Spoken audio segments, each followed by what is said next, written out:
You realize deep way under the surface, and like a fire needs coal in the furnace. This is your goal that makes it all worth it. This is your why that gives you your purpose. Let's go. Thoughts can keep you down, pushing deep until you drown, or they can keep you up strong, focused on the now.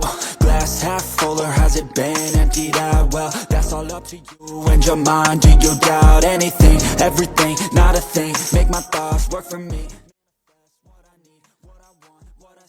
Alex Marquez revisi target, juara dunia sudah tak realistis, kini fokus amankan runner-up. Alex Marquez memulai musim MotoGP 2025 dengan penuh ambisi. Tim Gresini Ducati dan dirinya tampil menjanjikan, menunjukkan laju impresif sejak tes pramusim hingga balapan awal musim. Namun, seiring berjalannya musim dan selisih poin yang membesar, sang adik dari 8 kali juara dunia Marc Marquez, kini mulai menyesuaikan targetnya. Pada musim 2025, Alex tampil mengejutkan. Ia menguasai beberapa sesi tes pramusim dari Barcelona, Sepang hingga Buriram. Menunjukkan bahwa Ducati EP24 sangat cocok dengan gaya balapnya. Poin positifnya, motor yang memberikan kekuatan dan kepercayaan diri luar biasa di setiap tikungan. Momen puncaknya datang di Grand Prix Spanyol di Jerez, di mana Alex mencatat kemenangan pertamanya di kelas MotoGP. Momen ini sekaligus jadi sejarah. Kakak beradik Marquez menjadi yang pertama meraih podium tertinggi bersama di era MotoGP. Musim ini memang miliknya keluarga Marquez. Di seri pembuka MotoGP Thailand, Marc sukses menang dalam sprint race sekaligus balapan utamanya. Alex finish kedua, hasil yang mencuri perhatian karena memperlihatkan pengaruh besar Marc dalam tim dan performa stabil Alex. Marc sendiri sempat menyebut Alex sebagai rival terkuat dalam perebutan gelar. Mengingat konsistensi adiknya, namun tetap mewaspadai pembalap Ducati pabrikan seperti Francesco Bagnaia, serta yang lain seperti Marco Bezzecchi dan Fabio Di Giannantonio. Namun, kenyataannya Alex sempat memimpin klasemen dalam beberapa seri, membuktikan bahwa potensi sebenarnya telah muncul. Walau sempat unggul di klasemen, tantangan sesungguhnya muncul di paruh pertama musim. Marc Marquez mendominasi, dengan total 8 kemenangan balapan utama dan 11 sprint race dalam 12 seri pertama, menjadi favorit jelas di kejuaraan 2025. Situasi berubah drastis saat Alex mengalami beberapa hasil buruk, seperti DNF di Le Mans dan Assen, serta masalah grip di Brno. Itu berujung pada selisih 120 poin antara Alex dan Marc, kondisi yang Alex akui lebih dari sulit untuk dikejar. Dalam pernyataannya, Alex menegaskan, target saya adalah posisi kedua di kejuaraan, itu sesuatu yang sangat baik, sambil tetap berusaha keras hingga musim usai. Ketegangan antar kakak beradik ini menarik perhatian publik, tetapi bukan dalam artian konflik. Ibu mereka, Roser Alenta, justru menyuarakan harapan agar Alex bisa meraih gelar juara, setelah selama ini hidup dalam bayang-bayang saudara superstarnya, Marc Marquez. Di sisi lain, Marc sendiri tak keberatan jika harus bersaing sengit dengan Alex. Yang penting sportivitas, katanya, meski guyonan tentang makan malam bersama setelah balapan tetap muncul karena rivalitas ini. Alex tidak menutup pintu impian menjadi juara dunia. Bermimpi itu gratis, ujarnya dalam semangat optimis, tapi ia sadar medan terlalu berat. Ia mengakui Marc dan Pecco Bagnaia punya pengalaman dan keunggulan, 1/10, yang sulit ditiru. Dan mencatat, meski EP24 sangat cocok dengan gaya balapnya, ia tetap merendah dan fokus memperbaiki performa lap demi lap. Paruh musim kedua akan dimulai dengan seri di Austria pada pertengahan Agustus, di mana Alex berharap pulih dari cederanya dan kembali kompetitif. Ia melihat 12 balapan pertama dengan nilai 8,5 dari 10, yakin bahwa kesalahan adalah bagian dari proses menuju yang lebih baik. Antusiasme komunitas MotoGP juga terasa. Banyak yang menyuarakan kekaguman terhadap perkembangan Alex. Beberapa komentar menyebut, Alex benar-benar menunjukkan kemampuannya tahun ini. Dan, dia tidak sebaik Marc, tapi menurutku dia masih termasuk dalam 5 pembalap teratas, dan bisa menjadi penampung podium sejati secara berkala. Musim MotoGP 2025 berkembang menjadi kisah yang lebih luas daripada sekadar kecepatan di lintasan. Ini tentang bagaimana seorang pembalap, di bawah bayang-bayang saudara legendarisnya menempa jalannya sendiri. Alex Marquez telah menunjukkan potensi luar biasa, motor yang pas, mental yang kuat, dan dukungan keluarga yang tulus. Walau gelar juara dunia kini tampak sulit diraih secara realistis, Alex menemukan motivasi baru. Mempertahankan posisi kedua, tampil konsisten, belajar dari kesalahan, dan mengukir prestasi terbaik sepanjang karirnya. Semangat ini justru membuat kisahnya jadi lebih manusiawi dan inspiratif. Adakah yang akan menghambat dominasinya Mark? Bisakah Alex mengamankan posisi dari Bagnaia? Atau justru rival lain seperti Bezzecchi dan Di Giannantonio yang muncul dari bayang-bayang? Mari saksikan perjuangan adu cepat dan strategi cerdas mereka di paruh kedua musim, semakin dekat dengan drama juara dunia. Deep way under the surface, and like a fire needs coal in the furnace. This is your goal that makes it all worth it. This is your why that gives you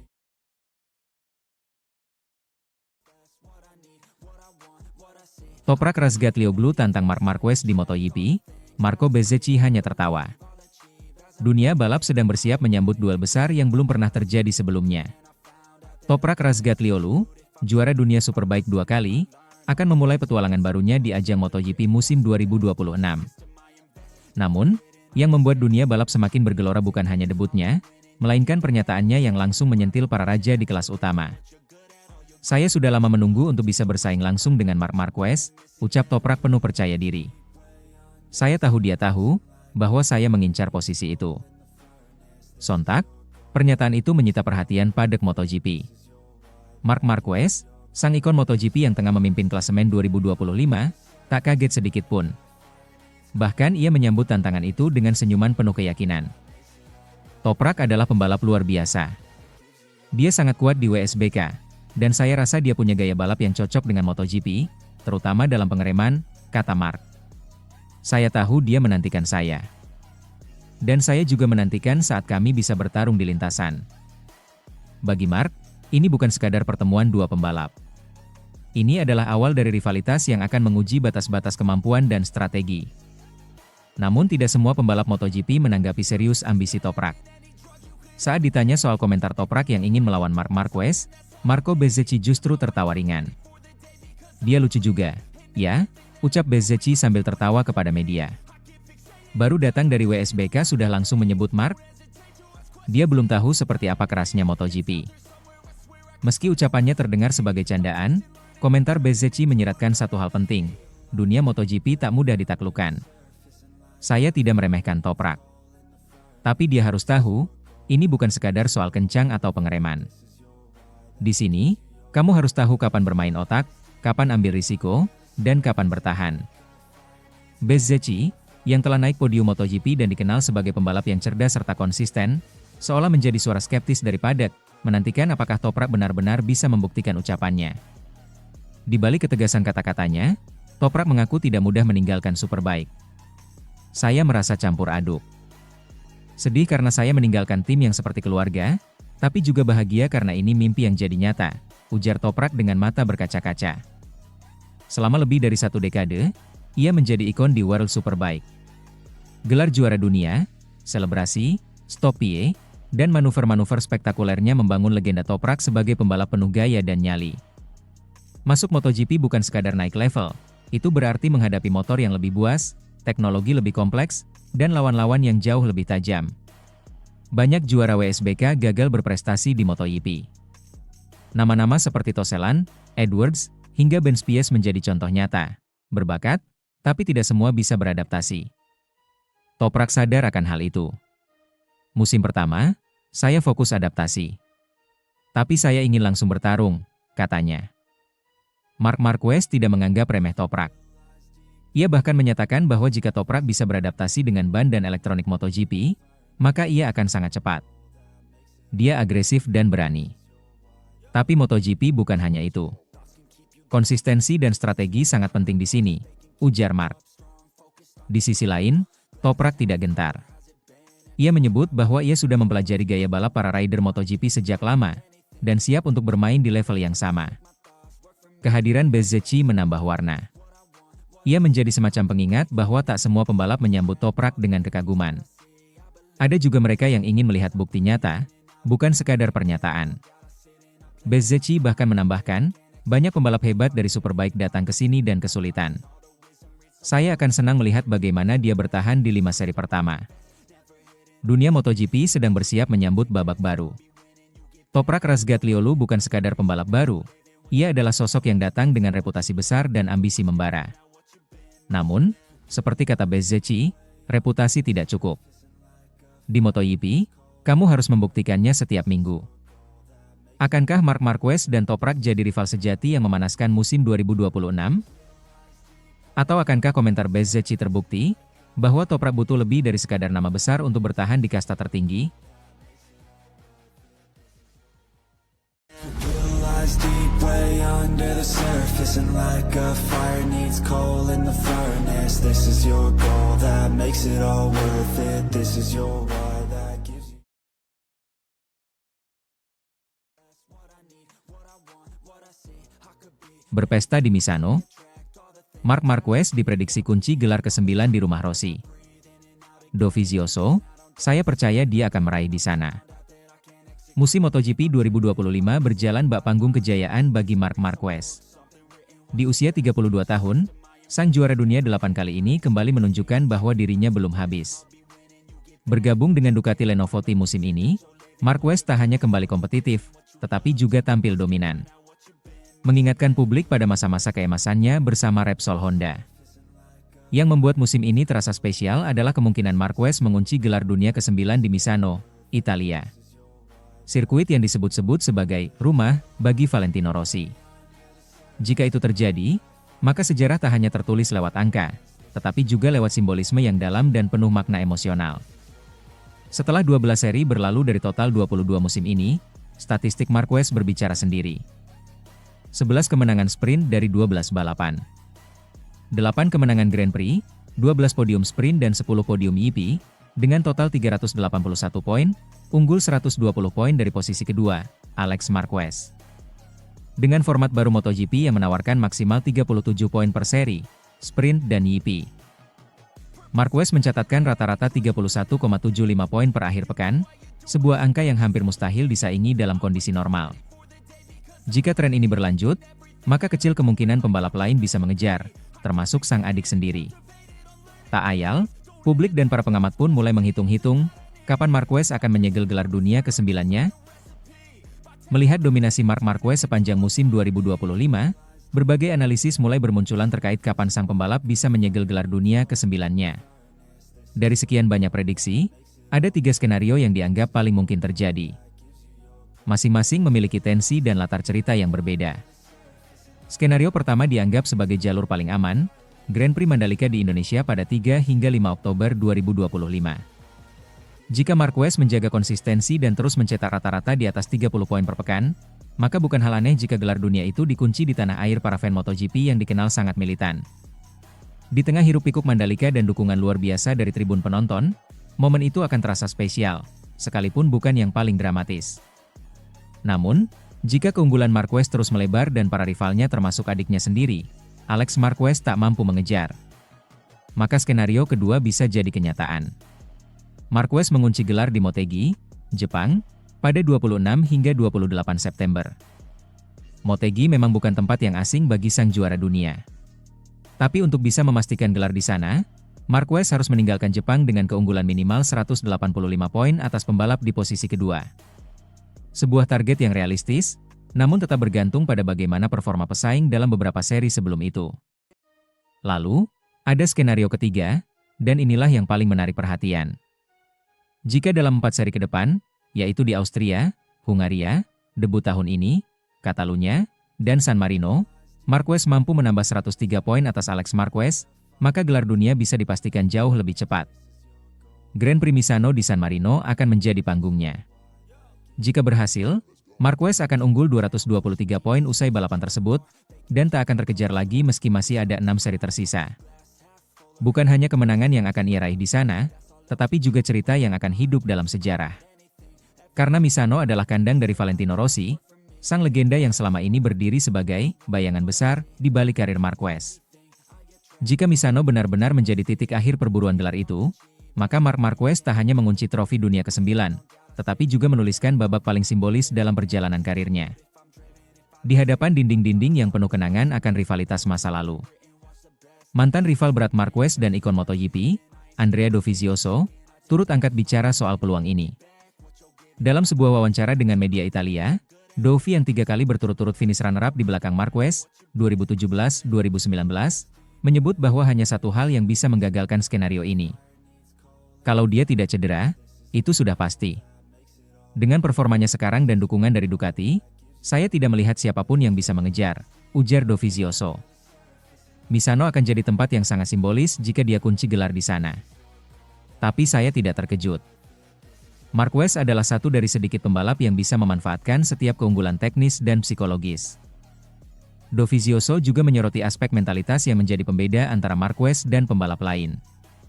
Menurutnya, bukan hanya kecepatan yang membuat Marquez unggul, tetapi juga kegigihannya untuk menang di setiap kondisi, baik dalam sprint maupun balapan utama. Jika memang terjadi, keberhasilan Marquez menyegel gelar ke-9 di Misano akan punya dimensi simbolis yang luar biasa. Sirkuit ini sangat erat dengan nama Valentino Rossi, legenda MotoGP asal Italia dengan 9 gelar dunia yang sangat dihormati dan pernah menjadi rival sengit Marquez di masa lalu. Markas VR46 Akademi milik Rossi pun hanya berjarak beberapa kilometer dari sirkuit ini. Tak pelak, jika Marquez mengunci gelar ke-9 di sana, publik akan melihatnya sebagai semacam pengambil alihan tahta secara simbolis dari sang legenda. Dengan koleksi saat ini, 8 gelar dunia, Marc Marquez tinggal selangkah lagi menyamai rekor Rossi. Jika musim ini berjalan sesuai prediksi, ia akan menyamai catatan sang legenda dan membuka peluang untuk mencetak sejarah baru. Yang menarik, Marquez kini berusia 32 tahun, usia yang masih kompetitif dalam dunia MotoGP modern, terutama dengan penyesuaian gaya balap dan dukungan teknologi. Artinya, bukan tak mungkin ia akan membidik gelar ke-10 dan bahkan melampaui Agostini, 15, atau Nieto, 13, di masa mendatang. Deep way under the surface, and like a fire needs coal in the furnace. This is your goal that makes it all worth it. This is your why that gives you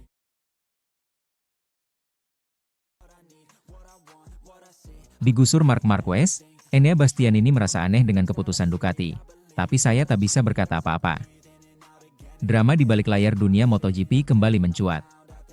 Kali ini datang dari pembalap Italia, Enea Bastianini, yang akhirnya buka suara soal kepergiannya dari Ducati setelah posisinya digantikan oleh sang mega bintang, Marc Marquez. Pembalap Red Bull KTM Tech 3, Enea Bastianini, baru-baru ini tampil dalam podcast MIG Bubble bersama rekan sesama rider Italia, Andrea Migno. Di sana, Bastianini tak hanya membahas tantangan adaptasi dengan motor KTM, tapi juga mengungkap perasaannya setelah digeser dari tim pabrikan Ducati, sebuah keputusan yang ia sebut rasa aneh, namun tak bisa ia lawan. Setelah menghabiskan seluruh karir MotoGP-nya bersama motor Italia, 2025 menjadi awal baru bagi Bastianini bersama KTM. Namun bukan awalan yang manis. Bisa dibilang petualangan ini tidak dimulai dengan cara terbaik, kata Bastianini, mengawali ceritanya. Menurut Bastianini, saat ia bergabung, KTM sedang dalam masa sulit dari segi finansial. Ia bahkan sempat mempertanyakan kelanjutan tim hingga pertengahan musim. Selama 2 atau 3 bulan pertama, kami benar-benar tidak tahu apa yang akan terjadi. Jujur saja, saya bahkan sempat berpikir apakah kami akan bisa sampai ke Thailand, ungkapnya. Namun di tengah ketidakpastian itu, Bastianini menunjukkan mentalitas seorang petarung. Ia tetap mempersiapkan diri sebaik mungkin dan memuji semangat juang kru KTM Tech 3. Meski kondisi tim tidak ideal, tidak ada satupun dari mereka yang menyerah. Semuanya tetap fokus, tetap bekerja keras sejak hari pertama. Itu sangat saya hargai, tambahnya. Perlahan namun pasti, performa Bastianini mulai membaik. Di MotoGP Ceko, ia menyebut timnya mulai kembali ke ritme permainan. Namun kisah Enea Bastianini di Ducati, yang seharusnya jadi puncak karirnya, justru berujung getir. Bergabung sebagai pembalap tim pabrikan pada 2023, ia diharapkan menjadi pesaing gelar juara dunia. Tapi nasib berkata lain. Tahun 2023 seharusnya menjadi tahun saya. Saya punya motor terbaik, tim terbaik, semua siap. Tapi kemudian semuanya runtuh hanya dalam satu balapan, ujar Bastianini. Di balapan pembuka musim itu, ia mengalami kecelakaan yang membuat bahunya patah. Meski sempat mencoba kembali, kondisi fisiknya tak pernah pulih sepenuhnya. Tak sampai di situ, ia kembali mengalami cedera di Barcelona. Kali ini lebih parah, patah kaki dan tangan. Tahun itu benar-benar mimpi buruk. Saya sempat merasa seperti kehilangan segalanya. Namun di tengah keterpurukan itu, Bastianini membuktikan dirinya bukan pembalap sembarangan. Meski belum fit 100%, ia berhasil bangkit dan meraih kemenangan emosional di Malaysia. Itu adalah momen yang sangat melegakan. Rasanya seperti saya kembali hidup. Sayangnya, performa yang mulai kembali membaik itu belum cukup untuk mengamankan tempatnya di Ducati. Pada 2024, ia tetap kompetitif. Namun satu momen di Le Mans menjadi titik balik segalanya. Saya kehabisan bahan bakar saat kualifikasi. Padahal saya sudah mengenakan helm merah, saya tahu saya bisa start di depan. Tapi kenyataannya, saya harus start dari belakang, meskipun kecepatannya cukup untuk menang. Bagi Ducati, insiden itu menjadi momen krusial. Di tengah spekulasi panas soal masa depan tim pabrikan, General Manager Ducati, Gigi Dall'Igna, membuat keputusan mengejutkan. Memilih Marc Marquez sebagai tandem Pecco Bagnaia. Jorge Martin sedang menjalani musim yang luar biasa, dan banyak orang mengira dia yang akan dipilih. Tapi nyatanya, Gigi memilih Marc. Bastianini tak menutupi rasa herannya. Keputusan itu terasa aneh. Tapi hari ini, Anda tidak bisa berkata apa-apa karena Marc sedang tampil sangat baik. Yang menarik, Bastianini menegaskan bahwa hubungannya dengan Dall'Igna tetap baik, meski keputusan itu menyakitkan. Ia memilih menerima kenyataan dan menyelesaikan musim dengan profesionalisme. Tak ada yang berubah. Hubungan kami tetap baik, kami menyelesaikan musim sebaik mungkin. Kini di bawah bendera KTM, Bastianini menatap masa depan dengan semangat baru. Meski jalan yang ditempuh lebih terjal, ia mengaku lebih matang dan lebih termotivasi. Setelah semua yang terjadi, saya tidak menyesal. Saya belajar banyak, dan saya percaya semuanya terjadi untuk alasan yang lebih besar. Dengan semangat pantang menyerah dan motivasi tinggi, Enea Bastianini membuktikan bahwa walau digeser, dilupakan, dan dilukai oleh keputusan politik dalam dunia balap, ia tetap berdiri tegak. Karena pada akhirnya, karakter sejati seorang pembalap bukan ditentukan oleh motor yang dikendarainya, tapi oleh cara ia bangkit setelah terjatuh. Deep way under the surface, and like a fire needs coal in the furnace. This is your goal that makes it all worth it. This is your why.